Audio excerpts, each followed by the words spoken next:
నమస్తే మిత్రులారా, నేను మీ శ్రీనివాస్ చౌహాన్ అడ్వకేట్. మిత్రులారా,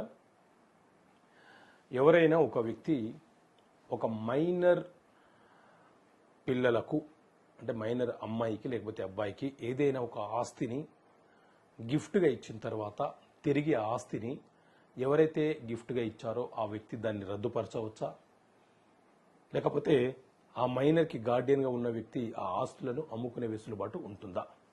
సో మిత్రులారా, Hindu minority and guardianship act 1956 అనే చట్టం మన దేశంలో అమలు ఉన్నది.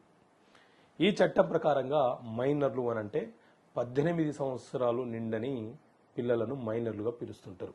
అయితే తల్లిదండ్రులు కావచ్చు, లేకపోతే తాత, అమ్మమ్మ, నాన్నమ్మలు ఎవరైనా కావచ్చు, ఏదైనా ఒక ఆస్తిని మైనర్ల పేరు మీద గిఫ్ట్గా రిజిస్ట్రేషన్ చేసినప్పుడు ఆ మైనర్ల తరపున వారి తల్లి లేకపోతే కోర్టు నియమించినటువంటి వ్యక్తులు గార్డియన్గా ఉన్న వాళ్ళు సంతకాలు చేసి ఆ మైనర్ పేరు మీద ఆస్తిని స్వీకరించే అవకాశం ఉంటుంది.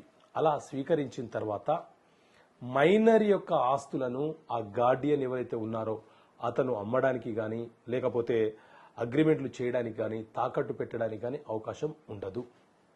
అదేవిధంగా మైనర్లకు ఎవరైతే బహుమతిగా ఆస్తి ఇచ్చారో ఆ వ్యక్తి తిరిగి రద్దుపరచాలన్నా కుదరదు, చెల్లుబాటు కాదు.